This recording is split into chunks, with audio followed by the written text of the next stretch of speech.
नमस्कार। आज बात करते हैं भारत में सिविक सेंस की और इस पर भी कि क्यों इस मुद्दे पर हमारी जो पूरी बातचीत है उसे जड़ से बदलने की जरूरत है।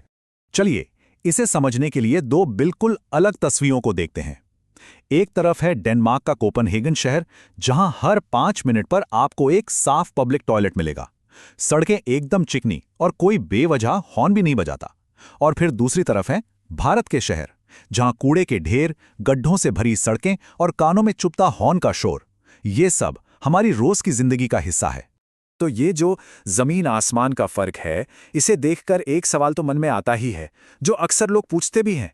क्या कुछ लोगों में सिविक सेंस पैदाइशी तौर पर ही कम होता है? लेकिन इसका जवाब है बिल्कुल नहीं। असल में ये प्रॉब्लम लोगों के कैरेक्टर या जेनेटिक्स की है ही नहीं। समस्या कहीं ज्यादा गहरी है। ये उस सिस्टम की है जिसमें हम सब रहते हैं। तो सवाल उठता है, अगर दिक्कत लोगों में नहीं है तो फिर असल वजह क्या है? वो कौन सी जड़ें हैं इस समस्या की, जिनके बारे में हम अक्सर बात ही नहीं करते? देखिए, सिविक सेंस की जो कमी हमें ऊपर से दिखती है, वो तो सिर्फ एक लक्षण है, एक सिम्टम। असली बीमारी तो ये 3 गहरी जड़ें जमाई हुई चीजें हैं। तो चलिए सबसे पहली और सबसे गहरी वजह को समझते हैं, जिसकी जड़ें हमारे समाज के ताने बाने में ही छिपी हुई हैं। गांधी जी ने तो सफाई कर्मचारियों को मां का दर्जा दिया था, लेकिन असलियत में समाज का नजरिया कितना अलग है, ये हम सब जानते हैं। हमारे यहाँ सफाई के काम को अक्सर कुछ खास जातियों से जुड़कर देखा जाता है और इसे एक छोटा काम, एक शर्म की बात माना जाता है। और यही सोच हमें हर जगह दिखती है। जैसे कई घरों में काम करने वालों के लिए अलग लिफ्ट और बर्तन होते हैं, पर मजे की बात देखिए, यही लोग जब विदेश जाते हैं तो वहां अपनी सारी सफाई खुद करते हैं, क्योंकि वहां मदद लेना महंगा पड़ता है। और ये जो शब्द है कूड़े वाला, ये अपने आप में कितना बड़ा व्यंग है। कूड़ा तो हम पैदा करते हैं, लेकिन नाम उस इंसान को दे देते हैं जो उसे साफ कर रहा है। इसी मानसिकता की वजह से हम सफाई को अपनी जिम्मेदारी समझते ही नहीं। लगता है ये काम तो हमेशा कोई और ही करेगा। अब आते हैं दूसरी वजह पर और देखते हैं कि ये पहली वाली से कैसे जुड़ी है। हमारा टूटा हुआ पब्लिक इंफ्रास्ट्रक्चर। एक शिकायत जो हर कोई करता है, लोग पब्लिक में पेशाब क्यों करते हैं? पर क्या हमने कभी सोचा है कि इसकी असली वजह क्या है? क्योंकि उनके पास जो दूसरा ऑप्शन है वो है एक गंदा, ताला लगा हुआ टॉयलेट जिसमें पानी तक नहीं होता। जरा उन रेड़ी पटरी वालों के बारे में सोचिए, जो दिन भर बाहर रहते हैं। उनके पास सच में कोई और चारा ही नहीं होता। तो जब सिस्टम ही सुविधा नहीं देगा, तो फिर लोगों से नियमों के पालन की उम्मीद कैसे की जा सकती है? और ये सिर्फ टॉयलेट की बात नहीं है, हमारी सड़कों पर सिस्टम की नाकामी हर जगह दिखती है। पैदल चलने वालों के लिए सेफ फुटपाथ नहीं है, जेब्रा क्रॉसिंग अगर हैं भी तो किसी को पता नहीं कि वहां रुकना है। फ्लाईओवर का डिज़ाइन ऐसा कि 4 लेन की सड़क अचानक 2 लेन की हो जाती है। तो जब पूरा इंफ्रास्ट्रक्चर ही इतना केओटिक और असुरक्षित है, तो हम लोगों से एक ऑर्डरली बिहेवियर की उम्मीद कर भी कैसे सकते हैं? ये जो एक सटायर है ना, ये पूरी बात को बहुत अच्छे से बताता है। जनता ही प्रॉब्लम है। चलो Amazon या फ्लिपकार्ट से नई जनता ऑर्डर कर लेते हैं। ये सुनने में मजाकिया लगता है, पर ये उस बेतुकी सोच पर एक तमाचा है, जहां हम लोगों को दोष देते रहते हैं, जबकि असल में सिस्टम ही उन्हें फेल कर रहा है। और अब आते हैं तीसरी और आखिरी जड़ पर, और वो है हम सबके बीच कनेक्शन और सहानुभूति की कमी। ड्रोन से ली गई तस्वीरें अक्सर एक बहुत कड़वी सच्चाई दिखाती हैं।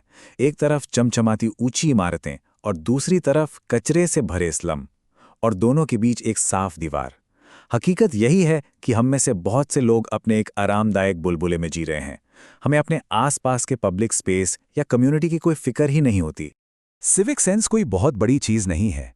ये दूसरों के बारे में सोचने की छोटी छोटी आदतों से शुरू होता है।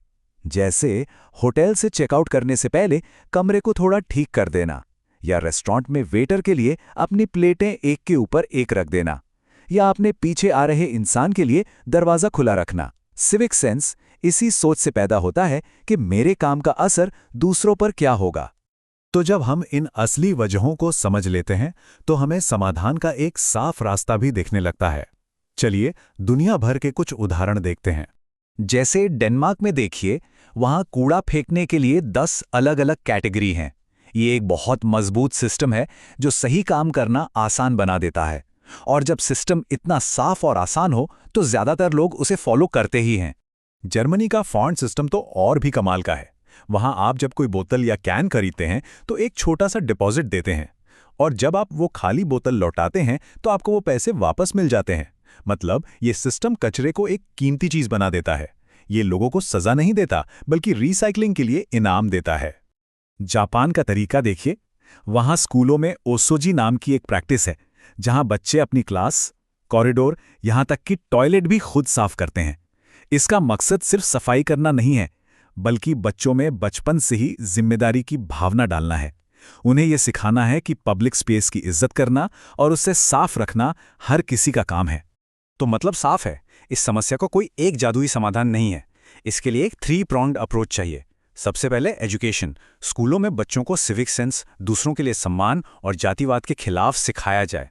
दूसरा, इंफ्रास्ट्रक्चर। लोगों से कुछ मांगने से पहले हमें सिस्टम बनाना होगा। साफ टॉयलेट, कूड़ेदान, सेफ फुटपाथ देने होंगे। और तीसरा, एनफोर्समेंट। जब सिस्टम बन जाए तब कूड़ा फेंकने जैसे छोटे मोटे उल्लंघनों पर छोटे लेकिन पक्के फाइन लगाए जाएं। ये तीनों चीजें जब एक साथ काम करेंगी तभी असली बदलाव आएगा। तो आखिर में हम इसी सवाल के साथ ये विश्लेषण समाप्त कर रहे हैं कि एक साफ सुथरा समाज बनाने के लिए हमें पहले एक बेहतर सिस्टम की मांग करनी चाहिए या बेहतर लोगों की? क्योंकि हम अपनी शुरुआत कहाँ से करते हैं, हमारा अंजाम भी वही तय करेगा।